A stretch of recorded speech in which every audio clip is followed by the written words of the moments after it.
Hindu college high school 10th class exam సెంటర్లో దురుసుగా ప్రవర్తించిన వ్యక్తి ఆపాస్ చీఫ్ సూపరింటెండెంట్ గోవిందయ్యగా అధికారులు నిర్ధారించారు.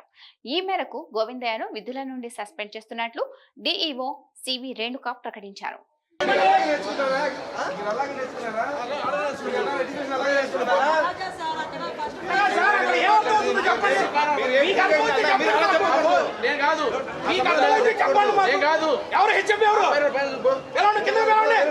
మీరెలా చెప్తారు?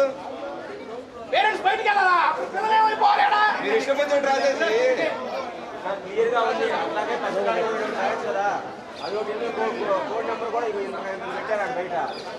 పెద్ద బ్యానర్ పెట్టాలి కదా, ఎవరు పెడతాం అయితే తెలియదు. చెప్పండి అది ఎక్కడ పెట్టారు? ఫండ్స్ వాళ్ళ దగ్గర ఒక బ్యానర్ రాసి పెట్టచ్చు బయట. స్టోరేజ్ పాయింట్ నుంచి క్వశ్చన్ పేపర్ తీసుకురావడం కోసం అని అక్కడ వెళ్ళడం జరిగింది. ఈ లోపల పేరెంట్స్ కొంచెం గట్టిగా మాట్లాడుతుంటే ఒక అతను చీఫ్ సూపరింటెండెంట్గా అపాస్ ఎగ్జామ్స్కి వ్యవహరిస్తున్న ఒక గోవిందయ్య గారు అని ఆయన కొంచెం గట్టిగా మాట్లాడడం వల్ల ఇది చోటు చేసుకుంది. కానీ అక్కడ ఎంట్రన్స్ దగ్గర ప్రాపర్గా అపాస్ ఇది మనకి ఇక్కడ 150 మెంబర్స్ రెగ్యులర్ ఎస్ఎస్సి రాస్తున్నారు, 90 మెంబర్స్ అపాస్ కూడా రాస్తున్నారు. బట్ ఇవాళ మొదటి ఎగ్జామ్ రోజు అపాస్కి సంబంధించిన అలాట్మెంట్ కేవలం 2 స్టూడెంట్స్ మాత్రమే.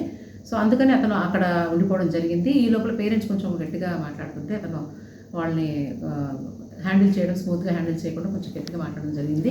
కానీ పిల్లలకి ఎటువంటి అసౌకర్యం కలగలేదు.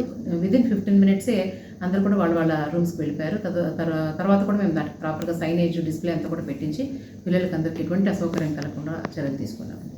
అతను కొంచెం పేరెంట్స్ దురుసుగా మాట్లాడినాడు, అలా మాట్లాడకుండా ఉండాల్సింది. దానివల్ల అతన్ని కూడా డ్యూటీస్ నుంచి తప్పించేసి అతని మీద కూడా ఎక్స్ప్రెషన్ కాన్ఫర్ చేస్తున్నాం.